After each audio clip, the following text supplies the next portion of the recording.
Chapitre 1. Saviez-vous que, selon des recherches, seulement 10% des personnes contrôlent près de 90% de la richesse mondiale? Qu'est-ce que ces personnes font de différent que la majorité ne considère même pas? Si vous vous êtes déjà demandé pourquoi il semble si difficile d'accumuler de l'argent alors que d'autres semblent attirer la richesse avec facilité, cette vidéo est pour vous. Aujourd'hui, je vais partager 40 principes financiers que les plus riches maîtrisent pour construire la prospérité.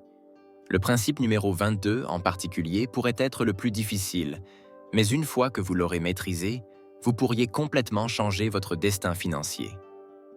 Principe numéro 1. Les finances personnelles sont plus personnelles que financières.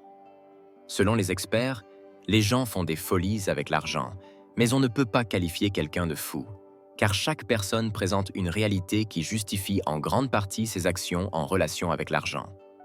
Autrement dit, ce qui semble logique pour vous n'a pas nécessairement besoin de sembler logique pour quelqu'un d'autre. En conséquence, nous ne pouvons pas établir un paramètre unique pour mesurer les décisions financières de tous, car elles ne seront jamais identiques. Si votre réalité est différente de celle des autres, il n'a pas de sens de prétendre qu'il existe une norme commune pour chaque situation monétaire. Par conséquent, il est utile de comprendre que chacun de nous est différent. Et cela est dû à divers facteurs, où la singularité et la mentalité de chaque individu finissent par déterminer le destin de ses décisions en relation avec l'argent. Ainsi, les finances sont davantage une question de goût personnel que d'analyse financière. Principe numéro 2. Personne n'a le droit de juger les finances des autres. Il est important d'être plus flexible dans notre façon de penser avant de juger les autres, car le simple fait d'avoir des expériences différentes peut amener d'autres personnes à emprunter des chemins financiers qui, de notre point de vue, peuvent te sembler être une grave erreur. Par exemple, en ce qui concerne les paris et la loterie, la plupart d'entre nous conviendraient que ce sont des pertes d'argent et que les personnes qui s'y adonnent sont plus susceptibles d'être pauvres en gaspillant ce qu'elles ont. Cependant, les experts n'hésitent pas à affirmer que chaque décision que les gens prennent concernant l'argent est liée à leur modèle mental unique sur le fonctionnement de la vie. Autrement dit, une personne pauvre ne dépense pas son argent dans les paris parce qu'elle veut le perdre.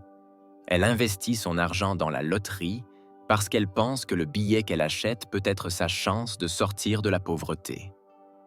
Cette vision compréhensible du monde nous aide à comprendre que chaque personne a ses propres justifications, même si elles peuvent être perçues comme une erreur.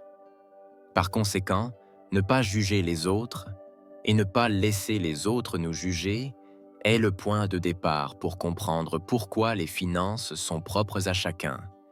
Et personne n'a le droit de les remettre en question, encore moins de s'en moquer. Principe numéro 3. L'éducation apporte plus de bénéfices que le divertissement. Il est largement reconnu qu'une habitude commune chez les personnes pauvres est de passer des heures devant un écran. De nos jours, il est très courant que les gens aient plusieurs abonnements à des services de divertissement et consacrent une grande partie de leur temps libre à regarder des événements sportifs ou des séries populaires. Cela est dû en grande partie au fait que de nombreuses personnes travaillent de longues heures et, lorsqu'elles rentrent chez elles, elles veulent simplement se détendre. Cependant, ceux qui sortent de la pauvreté essaient de remplacer cette habitude de divertissement passif par quelque chose de plus bénéfique, comme la lecture.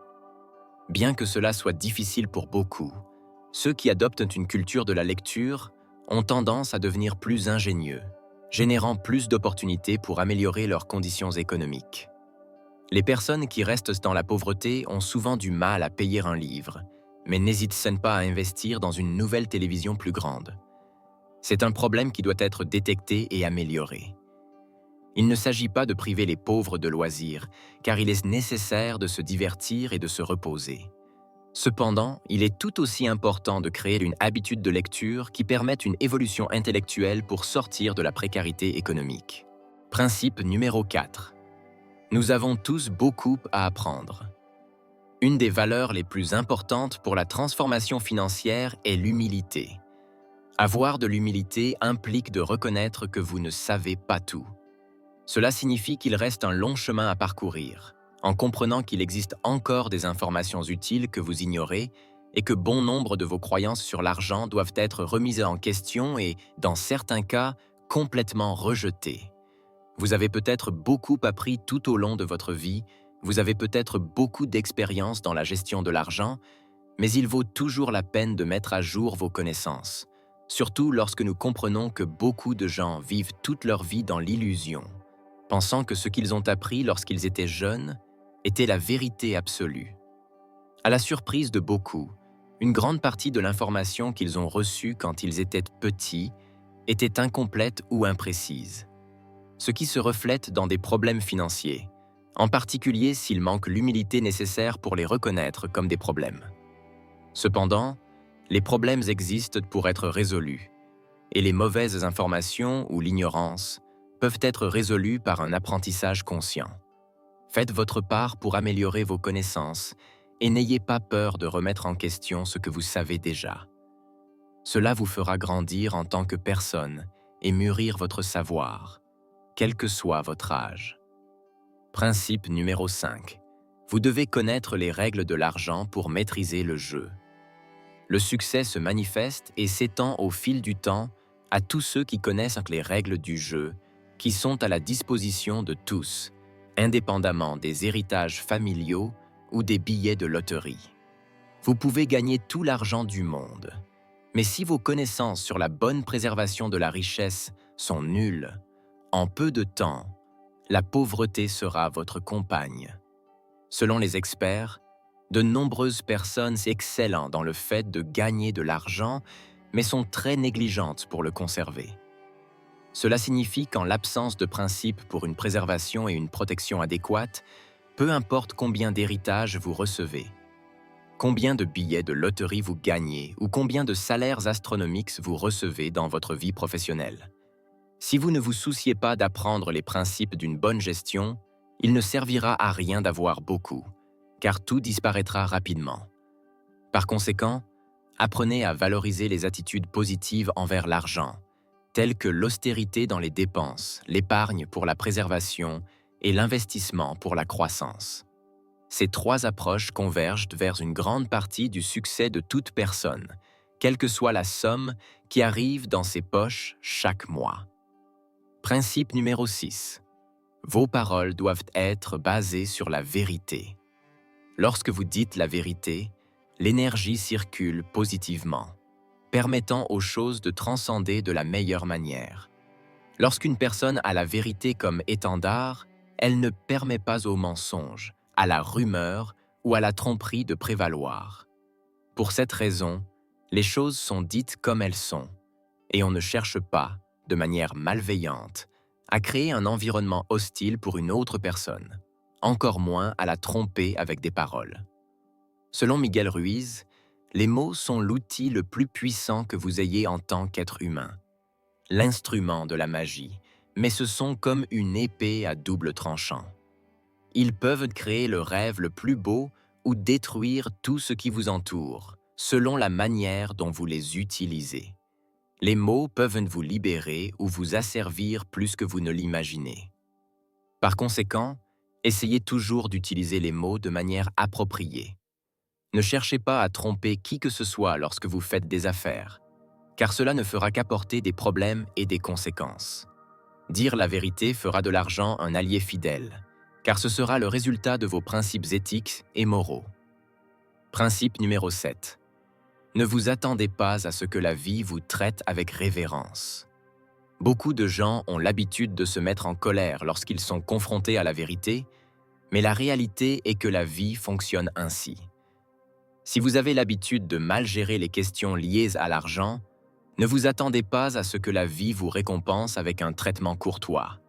Il est très probable que, si vous faites des erreurs, vous devrez en payer les conséquences. Et les formes les plus courantes sont des blessures, des insultes et même des menaces. Par exemple, si vous vous endettez de manière irrationnelle, vous recevrez bientôt des appels des créanciers pour vous réclamer de l'argent.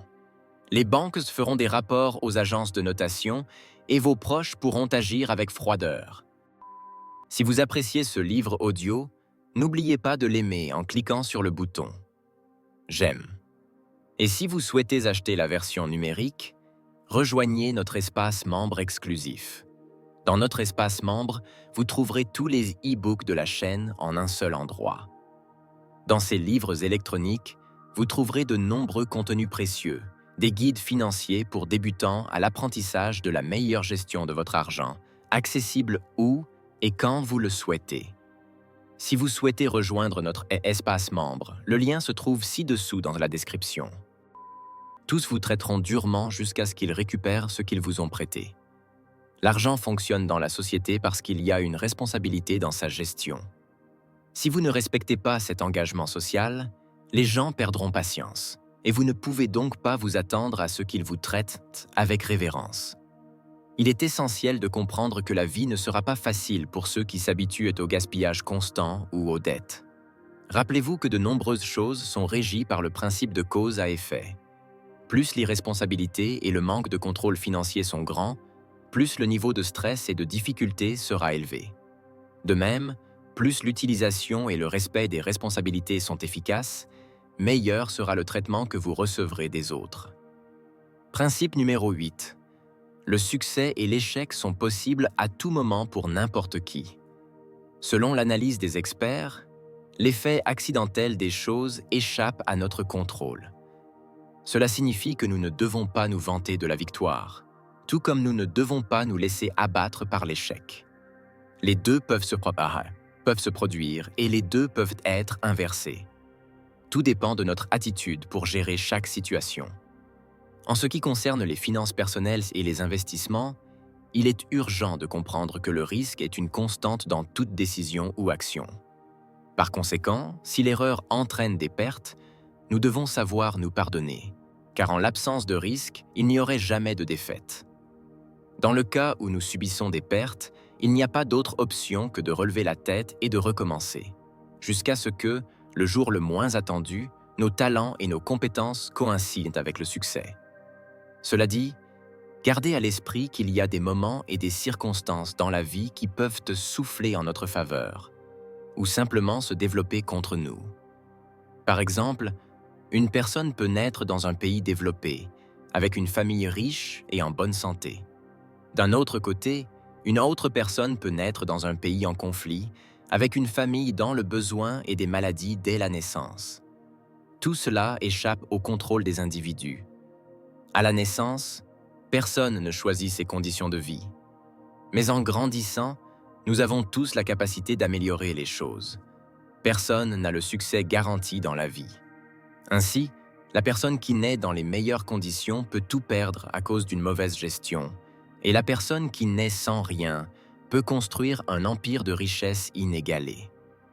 Comprendre cela nous aide à être plus compréhensifs face à la défaite et à faire preuve d'humilité lorsque nous sommes au sommet. C'est pourquoi le succès et l'échec sont possibles à tout moment. Rappelez-vous de ce principe chaque jour et vous aurez une meilleure attitude face à la vie. Principe numéro 9. Ne vous sentez pas seul avec vos problèmes. En général, nous avons tendance à penser que nous sommes les seuls à avoir des problèmes financiers. Nous croyons que les difficultés quotidiennes sont quelque chose de personnel et nous pensons que la chance nous a abandonnés. Cependant, cela n'est pas tout à fait vrai. Selon les informations fournies par les experts, 2 exemples illustrent ce concept. Premièrement, seulement un Américain sur 3 a plus de 1 000 $ d'épargne. Deuxièmement, la plupart des divorces aux États-Unis surviennent à cause de questions liées à l'argent. Cela signifie que nous ne sommes pas seuls. En fait, les problèmes financiers font partie du quotidien. C'est pourquoi améliorer notre relation avec l'argent est un travail social. En tant que nation et société, nous devons donner la priorité à une gestion correcte des finances, en fournissant des informations claires et opportunes aux enfants, aux jeunes et aux adultes sur leur fonctionnement. Pour cette raison, résoudre ses propres problèmes économiques doit s'accompagner d'un intérêt social, où la croissance financière profite non seulement à vous-même, mais également à ceux qui vous entourent. Principe numéro 10. Donnez toujours le meilleur de vous-même. Pour tout entrepreneur, il est indispensable que ses actions soient fondées sur un engagement constant. Cela signifie avoir de la discipline à tout moment, que les conditions soient défavorables ou non. Lorsqu'une personne donne le meilleur d'elle-même, elle s'assure d'être fidèle à ses talents, sachant qu'elle ne ménage aucun effort et qu'elle ne retient pas l'expression naturelle de sa grandeur. La paresse ou le manque d'intérêt dans l'accomplissement de toute tâche est le pire ennemi des entrepreneurs. Clairement, chaque personne a des compétences différentes, ce qui signifie que certains sont meilleurs que d'autres dans différents domaines. Cependant, un point commun entre tous est la capacité de donner le meilleur de nos talents. C'est pourquoi apprenez à utiliser vos dons avec suffisamment d'intensité pour que vous puissiez être fiers de ce que vous avez accompli. Ne laissez pas la vie vous passer à penser que vous auriez pu mieux faire. Montrez à vous-même tout le potentiel que vous êtes capable d'exprimer. Vos actions doivent refléter le profond respect que vous avez pour vos talents. Ce niveau de conscience vous permettra d'obtenir les meilleurs résultats possibles dans n'importe quelle tâche et garantira en même temps une vie pleine de bonheur et de satisfaction personnelle.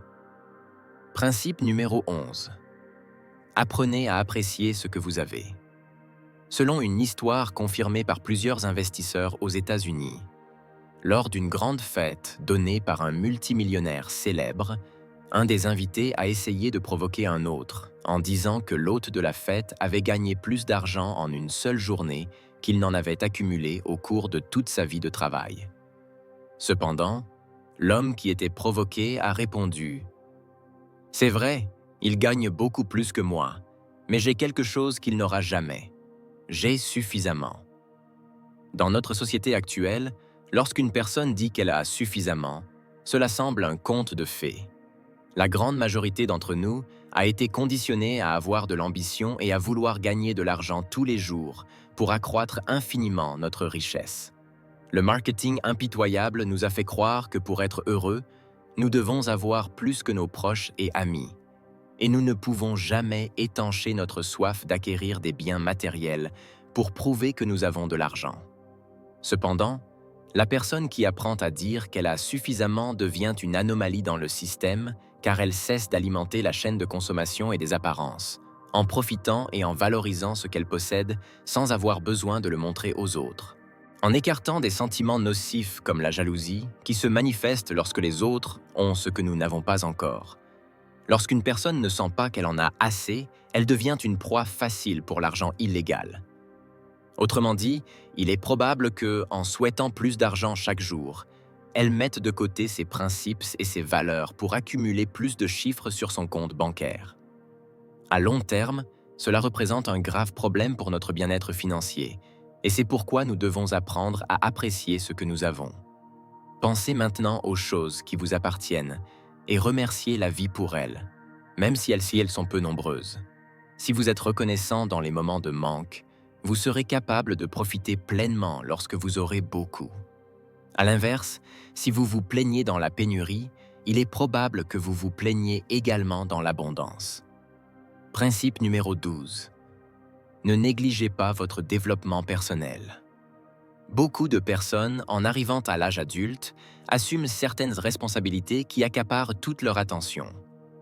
En général, les personnes âgées de 30 à 50 ans doivent être responsables de plusieurs membres de la famille, en particulier ceux qui ne sont pas autonomes ou qui n'ont plus la force de travailler.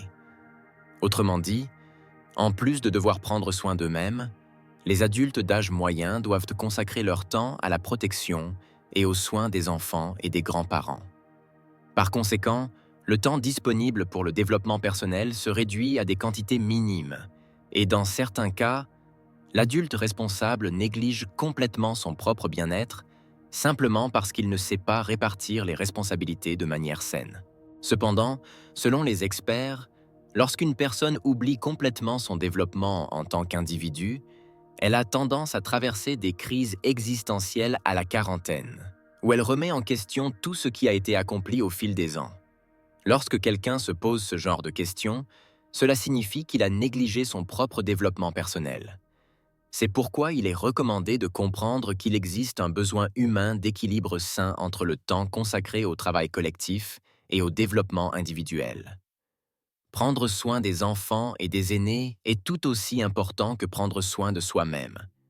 Nous devons nous accorder la place que nous méritons et ne jamais oublier que nous sommes des individus uniques, avec des besoins tout aussi particuliers. Si vous oubliez de vous occuper de vous-même, tôt ou tard viendra le jour où vous rentrerez chez vous épuisé, en remettant en question tous les résultats obtenus après tant d'efforts. Quand ce moment viendra, vous serez tenté d'abandonner, et c'est précisément ce point qu'il faut éviter. Il n'y a aucune raison de penser que tout est vain et que personne ne valorise ce que vous faites. Évitez ce sentiment en vous accordant autant de soins que vous en accordez aux autres membres de la famille. Principe numéro 13. Profitez des avantages des intérêts composés. Les intérêts composés consistent en la croissance du capital, grâce à l'accumulation constante des gains générés par les intérêts. Cela signifie que plus le temps pendant lequel l'argent est investi est long, plus les rendements seront élevés, car à mesure que les intérêts s'ajoutent quant au capital initialement investi, le montant des bénéfices se multiplie avec le temps. Un exemple utile pour comprendre cela est la personne qui fréquente une salle de sport. Si cette personne veut soulever des poids pour améliorer sa condition physique, il est nécessaire de commencer avec des poids légers pendant les premières semaines. Puis, à mesure que sa condition s'améliore, d'augmenter l'intensité jusqu'à soulever des charges qui, au départ, semblaient inimaginables. Le problème est que la plupart des gens, en allant à la salle de sport, perdent rapidement leur motivation et ne réalisent pas qu'avec de la patience et de la persévérance, de grands résultats peuvent être obtenus. Il en va de même pour l'argent. Les efforts que nous faisons aujourd'hui s'ajoutent à ceux de demain, et c'est ainsi que se crée une culture de richesse abondante. Nous ne pouvons pas nous attendre à ce que tout arrive immédiatement, car presque rien ne fonctionne ainsi. Nous commençons petits, et à mesure que nous nous améliorons, les difficultés augmentent également. Cela étant dit, les intérêts composés en finance reflètent la patience et la persévérance. Patience pour maintenir le bon travail pendant longtemps et persévérance pour ne pas abandonner face aux difficultés ou aux tentations qui surgissent en cours de route. Principe numéro 14. Ne vous laissez pas facilement influencer. Combien de personnes ont abandonné leurs rêves parce que leurs proches ne croyaient pas en elles, ou simplement parce qu'ils ont détruit leurs illusions avec des commentaires négatifs?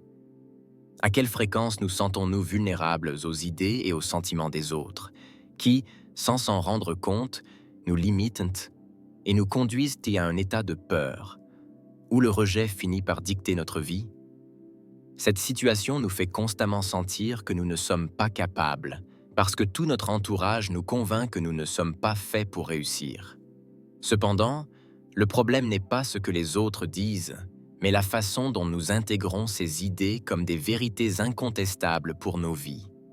En d'autres termes, vous êtes piégé dans un rêve sombre. Votre rêve de réussite se transforme en cauchemar, générant une fuite de vos objectifs les plus importants parce que le venin répandu sur vous déforme votre vision de la réalité. Lorsque quelqu'un vous parle de manière négative, ne prenez pas cela comme un guide pour votre vie. Ce que cette personne exprime n'est pas une prédiction de votre avenir, mais un reflet de sa propre vie ou de la vision qu'elle a du monde. C'est pourquoi nous devons apprendre à résister et ne pas laisser ce que les autres disent nous perturber. Nous ne devons rien prendre personnellement, surtout lorsque les commentaires des autres sont largement influencés par des sentiments négatifs tels que la jalousie, la peur et le mensonge. Nous devons être plus sélectifs avec les commentaires extérieurs, en appliquant des filtres pour qu'ils n'affectent pas notre vie, et encore moins nos affaires. Principe numéro 15. Évitez d'être une proie facile de la publicité. La publicité ne se soucie pas si vous vous endettez de manière irrationnelle. Son seul intérêt est de générer des ventes constantes, sans se préoccuper des problèmes que cela peut causer. Selon l'investisseur Carlos Davis, la publicité a des effets dévastateurs car elle nous programme à avoir des habitudes de consommation plutôt que des habitudes d'investissement. L'investisseur cherche à générer des bénéfices pour lui-même, tandis que le consommateur génère des bénéfices pour les entreprises qui le convainquent d'acheter. De plus, il est important de savoir que les habitudes de consommation peuvent représenter un problème financier et familial, car elles peuvent déclencher des conflits avec les partenaires ou la famille. La publicité peut nous amener à être des consommateurs irrationnels, où les dépenses constantes trouvent toujours une justification, mais les conséquences pour nos finances ne sont jamais visibles, contrairement aux promotions, qui sont annoncées de manière frappante pour attirer notre attention. En ne contrôlant pas correctement nos émotions, nous permettons au marketing de nous influencer à faire des achats inutiles, ce qui peut devenir un grave problème pour notre santé financière. Par conséquent, adoptez le principe de ne pas être une proie facile pour la publicité en évitant que ces tentacules ne vous capturent aussi bien dans les magasins physiques que numériques. Principe numéro 16. L'ambition peut vous faire perdre tout votre argent. Dans la vie économique de nombreuses personnes et entreprises, il est courant que, dans les moments de prospérité, on crée l'illusion d'une croissance infinie. Autrement dit, nous pensons que les gros profits seront toujours présents, et cela nous amène à être négligents, risquant une grande partie de notre capital à la recherche de plus de croissance.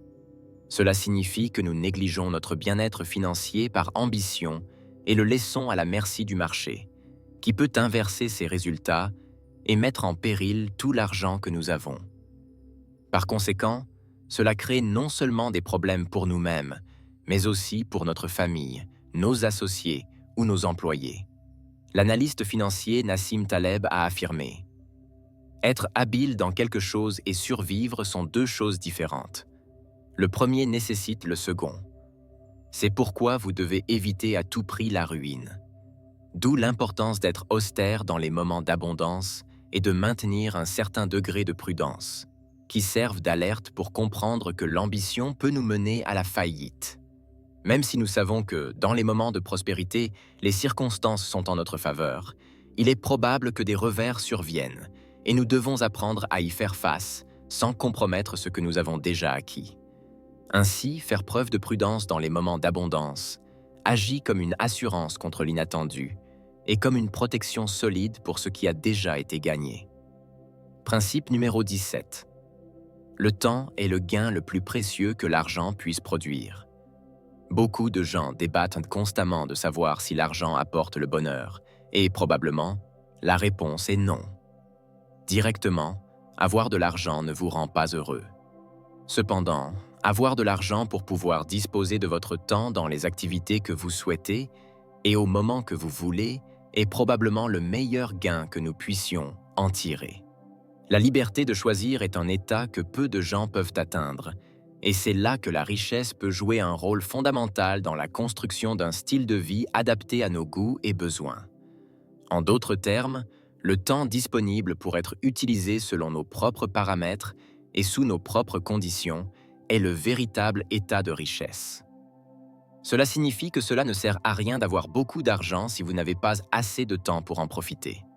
Il est clair que le bonheur est une question personnelle, dans laquelle chaque individu peut décrire des conditions propres qui le conduisent à se sentir épanoui.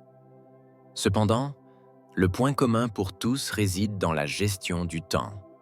Du temps libre pour être tranquille, du temps libre pour profiter de la famille, du temps libre pour voyager, ou du temps libre pour faire des activités qui nous procurent du plaisir ou du divertissement. En général, il s'agit de tout ce que nous pouvons faire sans avoir à penser au travail, aux factures mensuelles et aux dettes en cours. Ainsi, tout le plaisir que nous pouvons éprouver en ayant de l'argent se reflétera dans la libération de notre temps pour faire et profiter de tout ce qui nous fait du bien. C'est la notion de richesse que la plupart des gens ne connaissent pas, mais à laquelle la majorité peut aspirer inconsciemment. Il est possible que le fait de posséder des luxes et des comptes bancaires pleins plaise à beaucoup, mais avoir du temps libre, sans être soumise aux obligations monétaires, est peut-être la véritable richesse cachée à laquelle, en réalité, nous aspirons en voulant avoir beaucoup d'argent. Principe numéro 18. Pour les riches, dépenser n'est pas un jeu, Dans l'imaginaire social, on pense souvent que tous les riches sont des dépensiers compulsifs, allant jusqu'à gaspiller l'argent qu'ils possèdent dans des choses futiles ou des luxes extravagants. Cela est dû aux croyances encouragées par la télévision, qui a longtemps tenté de nous convaincre que les riches ont un style de vie basé sur une consommation insatiable. Les émissions de télé-réalité, les potins et les célébrités sont ceux qui cherchent généralement à inculquer cette idée aux téléspectateurs, sans tenir compte du fait que la réalité est bien différente de cette fausse projection. Sans aucun doute, il existe des cas de personnes riches qui profitent de leur argent pour organiser de grandes fêtes et, en même temps, utilisent leur richesse pour faire des achats extravagants, simplement pour montrer l'immense fortune qu'elles possèdent. Cependant, ce comportement n'est pas typique des familles riches traditionnelles et est plus susceptible de se produire chez des personnes qui étaient auparavant pauvres et qui ont soudainement acquis des sommes considérables. Malgré cela, les riches qui ont réussi à préserver leur fortune sur plusieurs générations se distinguent en adoptant une pensée austère qui combat les dépenses inutiles ou imprévues. En d'autres termes, il est de tradition dans les familles riches de faire un usage rationnel de l'argent. Ce qui signifie que, pour chaque achat qu'elles effectuent, elles appliquent deux principes fondamentaux: qualité et budget. Le riche qui comprend vraiment la valeur de l'argent en fait un usage prudent et ne se laisse pas éblouir par les marques ou la popularité des produits. Le riche achète généralement ce qui est de bonne qualité et le fait en se basant sur un budget qui détermine le moment idéal pour effectuer un achat. Ainsi, pour les riches, dépenser de l'argent n'est pas un jeu. En réalité, il s'agit d'achats et d'expériences qui ont du sens et qui sont fondés sur un bien plus grand, laissant de côté les dépenses capricieuses et compulsives. Principe numéro 19. Évitez de faire des suppositions hâtives. Dans le monde des affaires, il est assez courant que nous tentions d'anticiper les faits. Notre empressement à décider immédiatement nous pousse à générer des suppositions hâtives qui, tôt ou tard, aboutissent à un résultat négatif pour nos économies. Il serait très bénéfique pour nous d'apprendre à faire preuve de patience dans chaque décision. Cependant, nous aimons tout faire de manière immédiate, et c'est pourquoi des pensées erronées nous conduisent à des suppositions. Faire des suppositions nous oblige à agir de manière irrationnelle, en laissant de côté toute base logique qui ouvre la voie à une décision correcte. Lorsque nous faisons des suppositions, comme l'explique Miguel Ruiz, nous sommes susceptibles de tomber dans un terrain mouvant, où prévalent les disputes, les difficultés et les malentendus. C'est pourquoi supposer signifie détruire la communication et agir de manière irresponsable, simplement parce que nous n'avons pas cherché les informations adéquates pour dissiper tout doute ou pour valider avec certitude les informations fournies. Il est donc important que dans toute entreprise ou société que vous formez, vous vous assuriez à tout moment que tout soit clair pour vous. Si vous ne comprenez pas quelque chose, ayez le courage de poser des questions jusqu'à ce que tout soit clarifié. Ne supposez pas que vous savez tout sur une situation particulière, surtout si vous n'avez pas pris la peine de mener des recherches. Cherchez des sources qui confirment ou contredisent les informations que vous avez. De cette manière, vous pourrez avoir un environnement de travail plus sain et plus productif. Si vous écartez les rumeurs ou les informations mal intentionnées, vous aurez certainement une meilleure équipe de travail. De même, considérez ce principe comme une maxime pour protéger vos investissements. Si quelque chose ne vous est pas familier, cherchez à valider les informations avec des experts. Lisez des articles dans des magazines respectés et méfiez-vous de toute personne qui vous garantit des rendements extraordinaires. En quelques mots, évitez les suppositions hâtives et informez-vous d'abord. Principe numéro 20. Reconnaissez quand l'intention ne suffit pas. Combien de fois pensons-nous que nous faisons quelque chose de bien, malgré les problèmes que nos décisions peuvent causer? Combien de fois disons-nous que ce que nous faisons est pour une bonne cause, et que, malgré les mauvais résultats, nous devons continuer, car cela a un but louable? Dans cette perspective, Carlos Davis, dans son livre « Si j'avais su avant », nous invite à réfléchir à cette manière de penser, car elle peut être contre-productive pour notre stabilité financière et émotionnelle.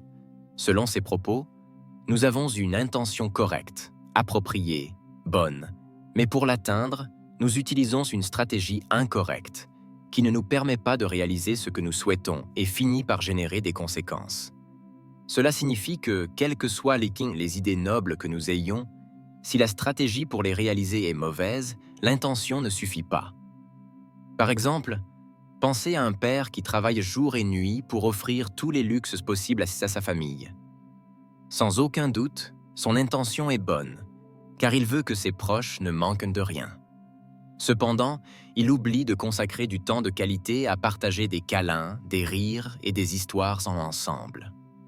Vous pouvez avoir l'intention de tout leur donner matériellement, mais si la stratégie implique de négliger l'aspect émotionnel et affectif, cela n'est peut-être pas la meilleure façon d'agir pour cette personne. De même, vous devez toujours penser à l'argent. Demandez-vous si l'intention est suffisante pour négliger les moyens de la réaliser. C'est-à-dire, cherchez un équilibre qui permette la mise en œuvre de vos idées sans ignorer les effets secondaires de ces décisions. Ainsi, vous pouvez vous assurer que l'intention et la stratégie sont en harmonie, ce qui facilitera l'obtention de bons résultats et réduira les problèmes associés. Principe numéro 21. Être riche et vouloir paraître riche sont deux choses très différentes. Ce qui est essentiel est invisible aux yeux est une phrase qui apparaît dans l'histoire Le Petit Prince. Elle signifie que la véritable valeur des choses n'est pas toujours évidente. De la même manière, les experts affirment que, en ce qui concerne l'argent, il est courant que les grandes fortunes ne soient pas visibles, et encore moins que leurs détenteurs se vantent de les posséder. Comme nous sommes habitués au monde des apparences, il est très courant de penser que les riches portent toujours des costumes coûteux, vivent dans des immeubles luxueux et possèdent tous les bijoux exclusifs. Cependant, la richesse de nombreuses personnes riches ne se reflète pas dans cette construction sociale, car beaucoup des véritables riches ne montrent pas leur pouvoir d'achat. Un exemple en est le cas qui s'est produit aux États-Unis avec Ronald, un homme qui a passé sa vie à travailler comme simple concierge. Bien que beaucoup de gens croyaient qu'il avait peu d'argent, avant sa mort, on a découvert qu'il avait accumulé une grande fortune de plus de 8 millions de dollars. Son cas a eu un retentissement mondial, car il a montré que posséder beaucoup d'argent ne nous oblige pas à être victime du consumérisme, et encore moins à mener un style de vie basé sur le gaspillage constant. Il n'est pas nécessaire de prouver quoi que ce soit à qui que ce soit, et c'est quelque chose que beaucoup de riches comprennent. C'est pourquoi ce que l'on voit généralement dans la société, avec des personnes excentriques qui dépensent chaque jour, n'est pas une véritable richesse, mais un jeu d'apparence. D'où l'importance de commencer à prendre pour référence des personnes comme le concierge Ronald, qui a démontré que pour être riche, il n'est pas nécessaire de dépenser excessivement, et encore moins d'être une victime de la dépense pour impressionner les autres. Principe numéro 22. Les croyances héritées contrôlent vos décisions financières. Considérant l'individualité que chaque être humain représente, il est courant d'imaginer que le processus économique est propre et exclusif à chaque personne, en tenant compte uniquement de sa vision personnelle du monde. Cependant, de nombreux experts proposent une vision plus collective de nos façons de penser et d'agir par rapport à l'argent. En d'autres termes, différents auteurs affirment que nos réflexions financières ont une composante héritée, en raison de l'influence que les parents exercent dans les premières années de vie. Autrement dit, nous apprenons par imitation ou par rejet de nos parents. Cela signifie que si un enfant admire la manière dont ses parents gèrent l'argent, il essaiera d'imiter ses comportements à l'âge adulte. D'un autre côté, si les enfants éprouvent un rejet émotionnel envers la manière de penser de leurs parents, ils chercheront à faire les choses de manière complètement différente, essayant que leur réalité soit aussi éloignée que possible de celle de leurs parents.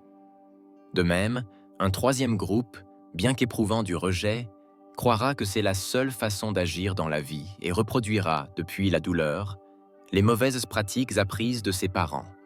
Cela signifie que chaque individu a une interprétation personnelle du monde, mais celle-ci est construite à partir des émotions qui naissent en lui, en tenant compte de ses sentiments d'acceptation ou de rejet envers ses proches et son contexte. En d'autres termes, avoir des parents qui dépensent constamment peut déclencher la création d'habitudes de consommation toxiques chez les enfants, ou bien leur donner la nécessité d'économiser et d'être très économes avec l'argent. Tout cela en raison des croyances qui se forment à partir de l'expérience de vie, laquelle, sans aucun doute, est fortement influencée par les manières d'être, d'agir et de penser des parents. C'est pourquoi il est indispensable que chaque personne, à l'âge adulte, sache analyser en détail sa façon de voir le monde et, à partir de là, détermine quels enseignements ajoutent de la valeur et lesquels doivent être restructurés pour ne pas nuire à ses finances personnelles. Principe numéro 23. Faites de l'épargne l'une de vos meilleures stratégies. Dans le monde financier, l'épargne a tendance à être sous-estimée. De nombreux gourous affirment que ceux qui épargnent ont tendance à perdre, car le pouvoir d'achat de l'argent diminue avec le temps en raison de divers facteurs. Cette idée est si courante qu'elle s'enracine dans l'esprit des gens au point qu'ils inventent des dépenses pour éviter d'épargner, car selon les gourous, cela ne sert à rien. Cependant, il est important de comprendre que l'épargne est le pilier de la richesse et qu'elle permet de clarifier une grande partie des finances de chacun. C'est pourquoi ceux qui font de l'épargne leur principale stratégie disposent de nombreuses ressources pour accumuler des richesses. Bien menée, l'épargne implique des améliorations dans de nombreux aspects de la vie, car elle nous enseigne la patience, la constance et la méthode.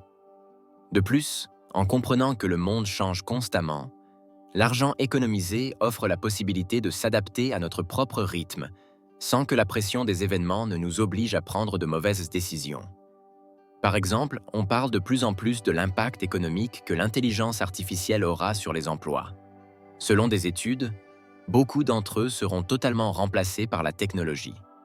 Lorsque cela arrivera, ceux qui auront économisé de l'argent disposeront d'une marge de manœuvre pour acquérir de nouvelles compétences, tandis que ceux qui n'auront pas épargné seront obligés de décider immédiatement quoi faire de leur vie, sans avoir le temps de réfléchir aux implications de ces changements. Principe numéro 24. Dans le monde financier, il ne faut jamais négliger la marge d'erreur. Dans l'esprit des investisseurs, on trouve généralement des plans optimistes, basés sur des prévisions de succès et de croissance économique. Leur vision de l'argent leur permet d'imaginer les résultats grandioses qu'ils obtiendront une fois leur stratégie financière menée à bien. La croissance est à portée de main, et ils s'attendent simplement à ce qu'avec le temps, tout se conforme à leurs projections. Cependant, les experts soulignent l'importance de prévoir un scénario où les choses ne se passent pas comme prévu, voire même à l'opposé de ce que nos analyses ou attentes avaient anticipé. Cela dit, il est important de comprendre que dans le monde financier, rien n'est garanti et que les choses peuvent changer à tout moment. C'est pourquoi la marge d'erreur est notre meilleur allié. Comme le dit Morgan Housel, la partie la plus importante de tout plan est la préparation pour le moment où le plan ne se déroule pas comme prévu. Autrement dit, il faut envisager à la fois les succès et les échecs, ce qui revient à respecter les erreurs et à garantir la sécurité de nos finances face aux imprévus négatifs, souvent impossibles à prévoir. Personne ne peut prédire une situation économique désastreuse, car nous avons tendance à penser au succès et aux bénéfices. Mais si nous comprenons que le marché peut nous surprendre désagréablement à tout moment, il est important d'avoir un soutien adéquat pour y faire face. L'investisseur légendaire Benjamin Graham appelait cela la marge de sécurité. Selon lui, la marge de sécurité consiste à ne pas voir le monde de manière binaire, comme quelque chose de prévisible ou de déterminé à l'avance. Aspirer à une zone grise est la manière intelligente d'agir, c'est-à-dire chercher un point intermédiaire où une gamme de résultats potentiels, bons, moyens ou mauvais, est acceptable. Pour Graham, cela est dû au fait que nous ne pouvons pas tout savoir avec certitude, surtout lorsque notre système économique prouve qu'il change constamment les règles du jeu en raison de sa volatilité imprévisible, ce qui met souvent en grande difficulté ceux qui n'ont pas de plan de secours. Principe numéro 25. Comprenez que nous sommes des animaux autodisciplinés. Cela signifie qu'en tant que société, nous imposons des règles qui peuvent ne pas être naturelles, mais qui sont utiles pour le fonctionnement collectif. La plupart des gens croient que les choses doivent être d'une certaine manière, indépendamment de leur pertinence ou de leur bienveillance pour chaque individu. Selon l'analyse de Miguel Ruiz, ces idées sont si puissantes que même lorsque nous savons que le concept est erroné, nous ressentons de la culpabilité, de la réprobation et de la honte, des émotions qui surgissent lorsque nous agissons contre ces règles. Cependant, cela ne signifie pas que nous devons toujours vivre de cette manière. Chaque personne a la capacité de choisir la direction de sa vie sans avoir à se conformer à un règlement imaginaire. Par exemple, réfléchissez au système éducatif. Tout le monde est obligé de passer par l'école, puis d'aller à l'université, où il est impératif de se spécialiser dans un domaine particulier dans le but d'être prêt pour un emploi stable qui, idéalement, durera toute la vie. C'est un exemple courant de la manière dont l'être humain s'est imposé une règle de vie à laquelle tout le monde n'est pas tenu d'adhérer. Si votre vision de la vie vous invite à suivre un chemin différent, vous êtes libre de le prendre. Une façon de le faire est d'être autodidacte au lieu d'aller à l'université. Une autre option est de suivre des études universitaires et de créer sa propre entreprise au lieu de travailler pour quelqu'un d'autre. Ou encore, vous avez la possibilité de faire exactement ce que la société attend de vous, mais de manière consciente. En d'autres termes, si vous choisissez en toute liberté d'étudier une carrière pour devenir employé, parce que c'est ce que vous aimez et que c'est votre projet de vie, alors vous êtes libre de suivre ce chemin. L'important, c'est que vous appreniez à identifier tout comportement imposé par la société et que vous choisissiez librement, en tant qu'individu, de respecter cette norme ou de prendre une direction différente. Principe numéro 26. Retrouver l'innocence. La société nous a obligés à grandir avant l'heure et nous a fait croire que nous profiterions davantage de la vie une fois que nous aurions éliminé notre phase enfantine. Cependant, ce schéma a une raison d'être. Pour la société de production, l'enfant est un individu qui s'amuse, tandis que l'adulte est un individu qui travaille. C'est là que réside la clé. Quand une personne grandit, elle n'a plus de temps pour explorer le monde, et encore moins pour vivre des expériences gratifiantes. Sa vie est fondée sur le respect des obligations et sur la production constante. Le travail devient la priorité dans la vie de tout adulte, alors que dans celle des enfants, c'est l'apprentissage qui compte. L'enfant veut apprendre de nouvelles choses, s'intéresse à obtenir des réponses à une multitude de questions et s'amuse dans chaque aventure qu'il entreprend. Ainsi, en éliminant ces principes trop tôt, il est probable que nous annulions notre capacité à nous développer de manière efficace, avec de graves conséquences à l'âge adulte. Selon le livre Les 4 accords Toltec, si nous observons un enfant de 2 ou 3 ans, ou peut-être de 4 ans, nous découvrons un être humain libre, car c'est ce qu'il est. Il fait ce qu'il veut faire. L'être humain est complètement sauvage à ce stade, comme une fleur, un arbre ou un animal qui n'a pas encore été domestiqué. Et si nous observons ces petits êtres humains curieux, nous constatons que, la plupart du temps, ils sourient et s'amusent. Ils ne se préoccupent pas du passé, ne se soucient pas de l'avenir et vivent uniquement dans l'instant présent. D'où l'importance de retrouver ces notions de l'enfance. En les réintégrant, nous pouvons devenir plus créatifs dans nos entreprises, explorer de nouvelles idées d'affaires et même sourire en travaillant, parce que nous finissons par aimer tout ce que nous faisons. En résumé, la logique de l'adulte nous pousse à vivre la vie professionnelle et personnelle de manière automatique, comme une machine. Nous vivons en pilotage automatique sans rien apprécier. En revanche, la philosophie de l'enfant nous permet de savourer chaque moment. Cela se traduit par une garantie de succès dans tous les aspects de la vie. Alors, n'oubliez pas de vous inspirer plus souvent des talents des enfants. Vous découvrirez qu'il existe là un énorme potentiel pour vos aspirations personnelles et professionnelles. Principe numéro 27. Les objectifs personnels peuvent changer avec le temps. Le changement n'est pas toujours une bonne option pour tout le monde. Certaines personnes s'accrochent à un projet de vie et essaient de maintenir cette décision aussi longtemps que possible. Cela peut être bénéfique lorsque la décision est correcte et reste valable au fil des ans. Mais lorsque cette décision est erronée, il est très contre-productif de s'y accrocher pour toujours. Comme nous l'avons expliqué plus tôt avec l'exemple du concierge, il a maintenu sa stratégie d'épargne et d'investissement pendant longtemps, et cela a été très bénéfique pour lui. Mais que se passe-t-il lorsque nous prenons une mauvaise décision? Que faire lorsque les choses vont mal et que nous nous obstinons tout de même? Cela ne signifie pas qu'il faille abandonner le navire au premier coup de vent, mais plutôt que nous ne sommes pas des produits finis. Les gens et les contextes changent.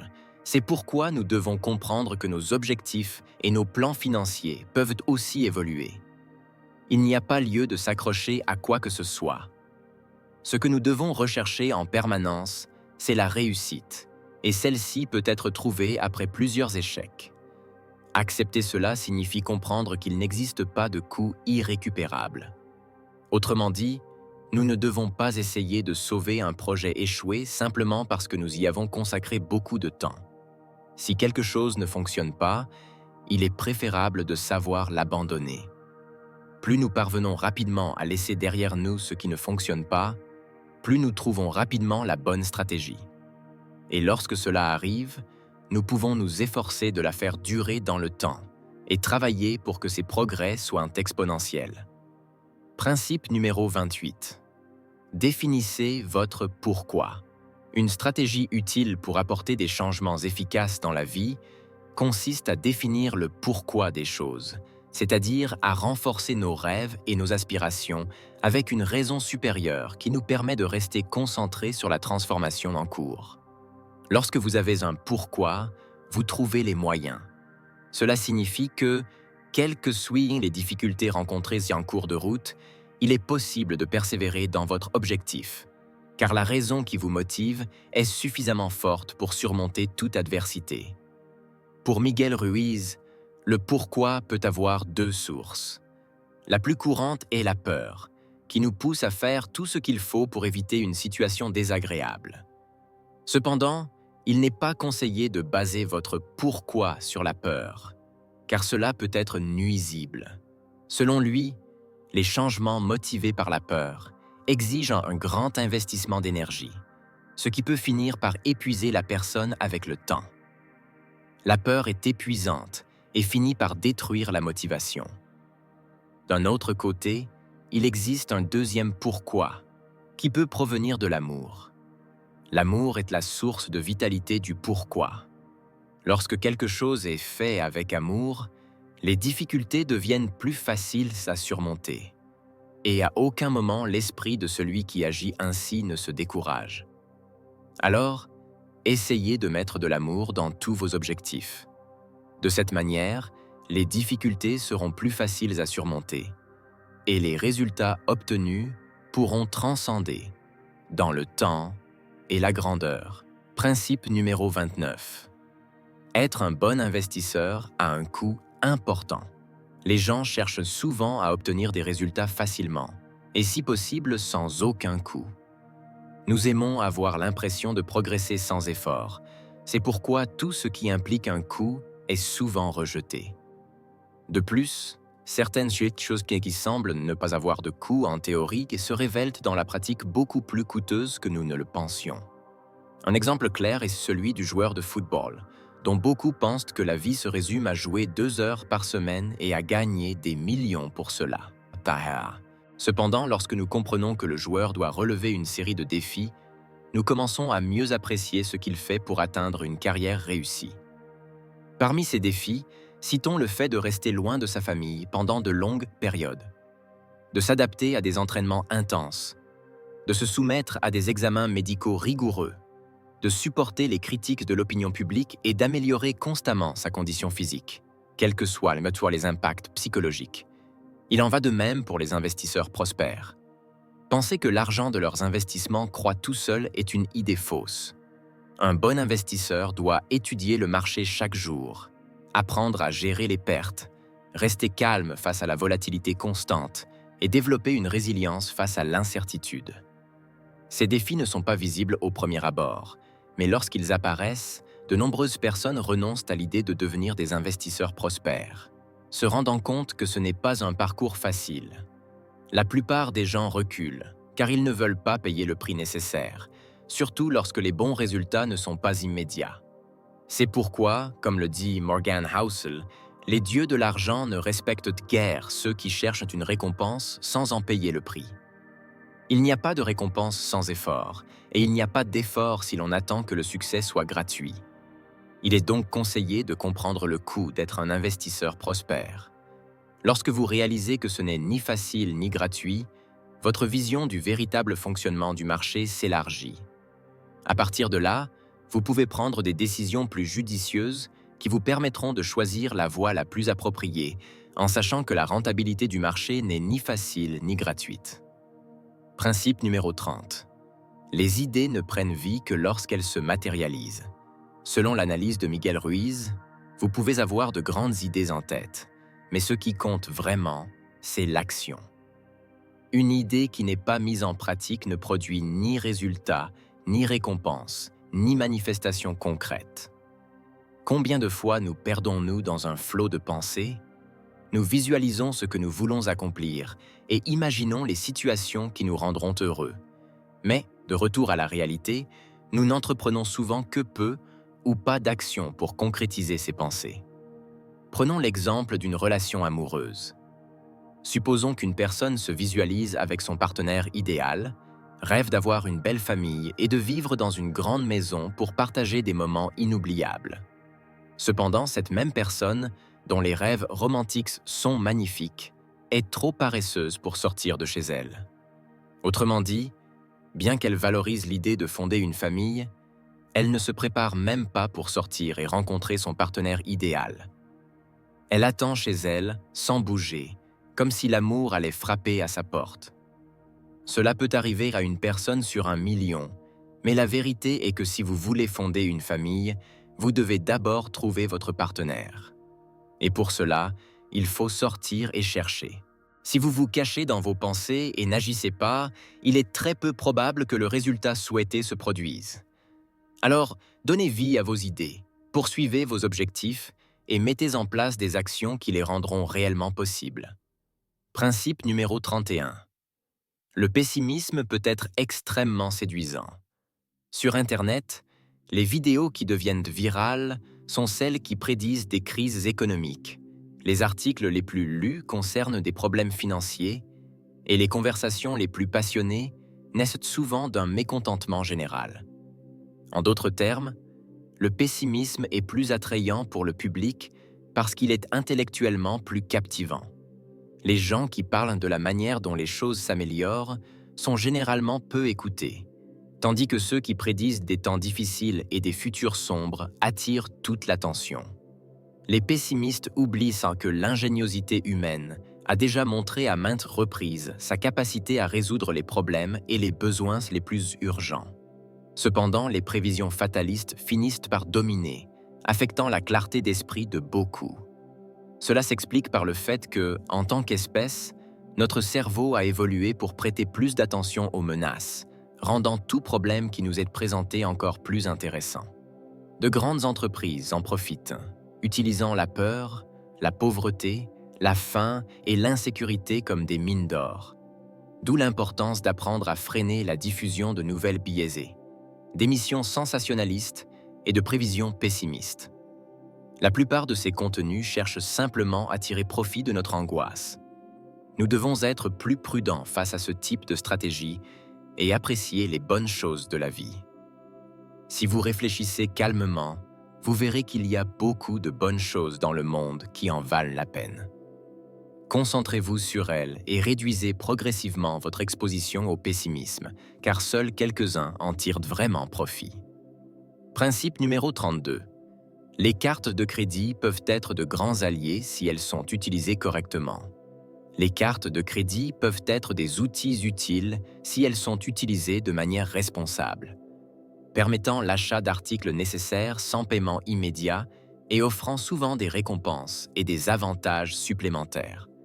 Cependant, mal utilisées, elles peuvent causer de graves dommages à votre santé financière. Pour garantir une utilisation responsable des cartes de crédit, suivez ces conseils. Premièrement, payez le solde total chaque mois. Évitez d'accumuler des intérêts et des paiements élevés en réglant toujours votre solde intégralement dès que possible. Deuxièmement, ne dépensez pas plus que ce que vous pouvez rembourser. Soyez réaliste et évitez les achats excessifs de produits hors de votre portée pour éviter des problèmes futurs. Troisièmement, consultez vos relevés régulièrement. Suivez vos relevés pour vous assurer qu'il n'y a pas d'erreur ou de frais non autorisés. Enfin, soyez prudent. Comme le dit le proverbe, la prudence fait les vrais sages. Être prudent vous aidera à prendre des décisions financières éclairées et à éviter les achats impulsifs qui pourraient nuire à votre stabilité. Principe numéro 33. La richesse se génère à partir des résultats. Dans notre société, nous sommes habitués à croire qu'il faut travailler dur pour bien gagner sa vie. Cependant, les riches croient à l'inverse. Il faut bien travailler pour gagner beaucoup. Les pauvres sont généralement habitués à travailler de longues heures et attendent, à la fin du mois, de recevoir une rémunération pour le temps qu'ils ont consacré au service de l'entreprise. Les pauvres échangent leur temps contre de l'argent. Le problème de cette stratégie est que le temps est limité, ce qui signifie que, inévitablement, elle affecte l'une des règles les plus importantes de la richesse, qui stipule « Ne limitez jamais vos revenus ». Si vous choisissez d'être payé en fonction de votre temps, vous limitez presque toutes vos chances de devenir riche. Selon les experts, il n'y a rien de mal à recevoir un salaire fixe, à moins que cela n'affecte votre capacité à gagner ce que vous méritez vraiment. Le problème est que cela affecte généralement cette capacité. D'après le livre Les secrets d'un esprit millionnaire, les personnes pauvres préfèrent être payées avec un salaire fixe ou à l'heure, car elles ont besoin de la sécurité de savoir qu'elles recevront exactement le même montant d'argent, mois après mois. Ce qu'elles ne réalisent pas, c'est que cette sécurité a un coût, et ce coût est la richesse. En revanche, la mentalité des personnes prospères est plus audacieuse et les pousse à prendre des risques. Elles choisissent d'acheter des actions et de participer aux bénéfices plutôt que de recevoir un salaire fixe. Les riches possèdent généralement, d'une manière ou d'une autre, leur propre entreprise.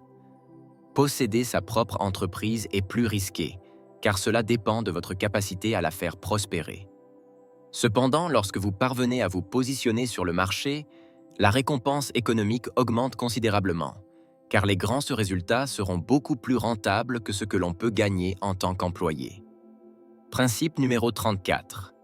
Le bon entrepreneur assume ses responsabilités.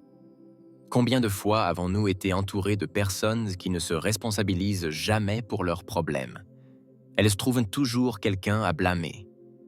Quand elles ne se plaignent pas de leur propre famille, elles accusent les voisins, le système économique, les entrepreneurs, toute personne sur laquelle elles peuvent reporter leur frustration.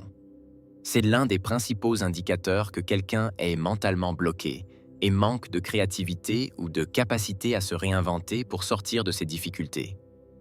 Ce type d'attitude s'est intensifié avec l'avènement des réseaux sociaux, où une culture de la plainte et des accusations s'est développée. Le philosophe sud-coréen Byung-Chul Han appelle cela la société de l'indignation, qui centre sa vie sur la rébellion et l'obstination, caractéristiques des personnes qui ne se responsabilisent pas pour leur malheur et s'échappent à tout critère d'auto-analyse. Plus vous passez de temps à vous plaindre, moins vous avez de temps pour être productif. Il est important qu'il y ait une critique sociale des mauvaises gestions des politiciens, mais on ne peut pas transformer en mode de vie le fait de se plaindre de tout et de tout le monde. Au moins, les riches ne le font pas. Dans la mesure du possible, ils cherchent à assumer la responsabilité de toutes les circonstances possibles. Lorsque vous résolvez vous-même un problème, vous gagnez en force, ce qui facilite la résolution de futurs conflits. De même, Lorsque vous grandissez en tant que personne, les difficultés cessent d'être des problèmes. De nombreuses situations qui paralysent les personnes médiocres, comme l'a dit Harv Eker, ne vous arrêteront pas. Le secret du succès n'est pas d'essayer d'éviter les problèmes, ni de s'en débarrasser, ni de se dérober face à eux. Le secret est de grandir, de manière à ce que vous deveniez plus grand que n'importe quel problème. Principe numéro 35. Une bonne économie commence par le contrôle adéquat des dépenses. Les dépenses que nous appelons obligatoires augmentent toujours proportionnellement à nos revenus, à moins que nous ne fassions quelque chose pour les éviter. Nous ne devons pas commettre l'erreur de confondre désirs et dépenses obligatoires. C'est pourquoi il est conseillé de noter toutes les choses qui génèrent des dépenses dans notre quotidien. À partir de cette liste, vous devez choisir les dépenses qui sont réellement obligatoires et celles que vous considérez comme inutiles ou résultant d'un désir. L'idée est de réduire autant que possible les dépenses qui ne sont pas obligatoires. Par exemple, si vous avez à la maison des services de télévision et de streaming, demandez-vous, lequel de ces services est une nécessité et lequel consomme simplement votre argent sans justification valable? Dans certains foyers, il y a plusieurs abonnements à Netflix, HBO et Disney+ en même temps. Ce que vous pouvez faire, c'est annuler 2 de ces comptes et n'en garder qu'un. Chaque mois, vous pouvez alterner l'abonnement pour profiter du contenu que vous souhaitez sans avoir à payer pour tous en même temps. En outre, il existe des dépenses que les gens engagent par souci d'apparence, uniquement pour faire croire aux autres qu'ils ont beaucoup d'argent. Will Rogers a dit un jour: « Beaucoup de gens dépensent l'argent qu'ils ont gagné pour acheter des choses qu'ils ne veulent pas, pour impressionner des gens qu'ils n'aiment pas. » Ne laissez pas les dépenses par l'apparence vous contrôler, car elles sont la principale raison pour laquelle de nombreuses personnes restent pauvres.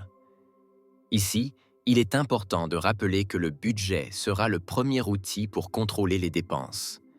Avec lui, vous pourrez contrôler votre argent et éviter qu'il ne s'épuise en luxes inutiles. Principe numéro 36.6. L'investissement doit être une stratégie bien réfléchie. La richesse d'une personne ne réside pas dans les pièces qu'elle porte dans son portefeuille, ni dans ce qu'elle conserve sur son compte bancaire. La véritable richesse se trouve dans la fortune qu'elle accumule et fait prospérer. Il est donc nécessaire de créer une source de revenus qui continue à générer de l'argent en permanence, que vous travailliez ou que vous voyagiez. Aujourd'hui, il existe de nombreuses formes d'investissement accessibles à tous. Dans votre banque locale, vous pouvez bénéficier de l'aide d'un conseiller qui vous proposera des options sûres afin que vous puissiez faire vos premiers pas, même si vous n'avez pas beaucoup de connaissances à ce sujet. L'important ici est de commencer à transformer vos économies en argent d'investissement. Cela vous permettra d'épargner chaque mois tout en faisant croître votre argent de manière exponentielle. De plus, après avoir commencé à investir, vous devez prendre le temps de mettre en place des stratégies appropriées pour protéger votre argent contre les pertes potentielles. Est-il raisonnable de se laisser aveugler par de grandes opportunités de gains lorsque le risque de perdre le capital est également élevé? L'homme le plus riche de Babylone assure que nous ne devons pas nous laisser entraîner par des désirs romantiques de devenir riches rapidement. C'est pourquoi vous devez être conscient des dangers qui peuvent survenir, afin qu'aucune surprise ne vous prenne au dépourvu. Pour vous protéger contre d'éventuelles pertes, il est recommandé de demander conseil à des personnes sages. L'idée est que vous cherchiez l'avis de ceux qui ont de l'expérience dans la gestion rentable de l'argent. Laissez la sagesse de ces personnes protéger vos économies contre des investissements douteux. Principe numéro 37. Les dettes sont le principal ennemi de la prospérité. Rembourser vos dettes est essentiel pour maintenir un bon contrôle de vos finances personnelles. En plus de causer du stress financier, les dettes peuvent également affecter votre historique de crédit, ce qui peut nuire à votre capacité à obtenir des prêts ou des cartes de crédit à l'avenir. Pour rembourser vos dettes, il est important d'établir un plan de paiement. Une stratégie courante est d'utiliser la méthode de la boule de neige. Commencez par rembourser la dette avec le taux d'intérêt le plus élevé, tout en continuant à payer le minimum sur les autres dettes. Une fois que vous avez remboursé la dette avec le taux d'intérêt le plus élevé, appliquez ce montant au remboursement de la prochaine dette, et ainsi de suite. En plus d'établir un plan de paiement, il est également important de réduire vos dépenses afin de consacrer plus d'argent au remboursement des dettes. Cela peut inclure la réduction des dépenses liées au divertissement, au transport, à l'alimentation, entre autres. De plus, cherchez des moyens d'augmenter vos revenus, par exemple en prenant un emploi supplémentaire ou en lançant votre propre entreprise. Principe numéro 38. Comprendre comment fonctionnent les impôts est d'une grande aide. Comprendre le fonctionnement des impôts vous aidera à prendre des décisions éclairées sur la manière de gérer votre argent correctement. Par exemple, si vous comprenez les déductions fiscales auxquelles vous avez droit, vous pourrez les utiliser pour réduire vos dépenses lors du paiement des impôts. De plus, comprendre comment fonctionnent les impôts vous permettra de planifier vos objectifs financiers à long terme. Par exemple, si vous comprenez le fonctionnement de l'impôt sur le revenu, vous pourrez planifier vos investissements de manière à éviter des coûts supplémentaires liés au paiement des impôts. Il est également important de rester informé des lois fiscales et de leurs éventuelles modifications, car cela peut affecter vos finances personnelles et vos stratégies d'épargne. Les gouvernements modifient souvent les lois fiscales. Il est donc essentiel de rester informé de ces changements. Plus vous accumulez d'informations, plus vous serez en mesure de profiter des avantages qui en découlent. Principe numéro 39. Savoir négocier est une compétence magique pour générer de l'argent. Apprendre à négocier est un conseil essentiel pour gérer efficacement vos finances. La capacité de négocier peut vous aider à obtenir de meilleurs prix pour les choses que vous achetez, comme des véhicules, des biens immobiliers ou même des services, ce qui peut vous permettre d'économiser de l'argent à long terme. En outre, cela peut augmenter vos revenus en vous aidant à négocier une augmentation de salaire ou de meilleures conditions dans votre emploi actuel, ou à négocier les termes d'un contrat dans votre propre entreprise. Pour apprendre à négocier, il est important d'être bien informé sur le sujet en question. Cela signifie faire des recherches, connaître les prix du marché et être familiarisé avec les lois et réglementations pertinentes. Il est également essentiel de développer des compétences en communication et en écoute active, tout en ayant confiance en soi et en ses capacités de négociation. Enfin, il est indispensable d'être éthique et honnête dans vos négociations, en recherchant toujours une solution gagnant-gagnant, où les deux parties sont bénéficiaires. Principe numéro 40. La véritable racine des problèmes n'est pas l'argent. Combien de fois avons-nous entendu des gens éduquer leurs enfants en leur disant que l'argent est mauvais? C'est une erreur, car cela crée une aversion pour la création de richesses et peut entraîner un blocage mental qui empêche de développer des idées gagnantes. À long terme, cela donne des adultes incapables d'améliorer leur situation économique. Dire que l'argent est mauvais est une erreur. L'argent est bon entre de bonnes mains, et c'est pourquoi il est indispensable que les bonnes personnes sachent le gérer pour en faire bon usage. Lorsqu'une personne bienveillante possède de l'argent, elle est capable de faire preuve de générosité envers beaucoup d'autres. Il est faux de croire que les bonnes personnes changent avec l'argent.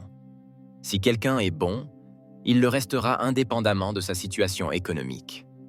Dans le livre Les secrets d'un esprit millionnaire, il est affirmé que l'argent ne fait qu'amplifier les traits de caractère. Si vous êtes avare, il vous permettra de l'être encore plus. Si vous êtes gentil, il vous donnera l'opportunité d'être encore plus généreux. Si au fond vous êtes arrogant, l'argent vous rendra plus arrogant encore. Si vous êtes généreux, plus d'argent vous permettra de l'être davantage. Le livre pose également les questions suivantes.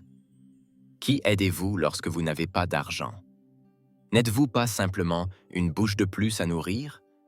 Ne serait-il pas plus efficace de créer de la richesse pour vous-même, puis d'aider réellement les autres à partir d'une position de force, plutôt que de faiblesse? La pauvreté, en soi, est l'ennemi public de la société. Elle engendre de nombreuses souffrances, et c'est pourquoi vous ne pouvez pas vous permettre de rester pauvre.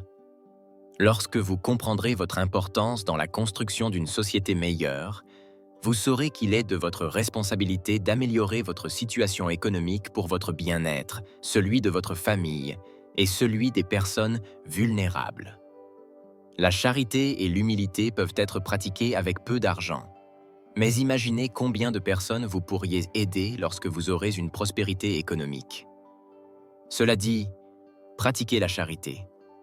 Cherchez dans votre communauté un voisin ou un ami qui a des difficultés financières et offrez-lui de la nourriture ou des vêtements.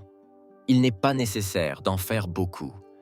Faites ce que vous pouvez et imaginez tout le bien que vous pourrez accomplir pour la société lorsque vous atteindrez la prospérité financière. Croyez aux bonnes actions et croyez qu'il est possible d'améliorer votre réalité financière. Qu'avez-vous pensé de ces enseignements pour créer de la richesse? Si le contenu vous a plu d'une manière ou d'une autre, partagez-le avec un ami ou un membre de votre famille afin qu'il puisse également bénéficier de ces précieux conseils. Maintenant, 2 vidéos différentes vont apparaître à l'écran. Choisissez celle qui vous intéresse le plus et je vous y retrouverai. À bientôt!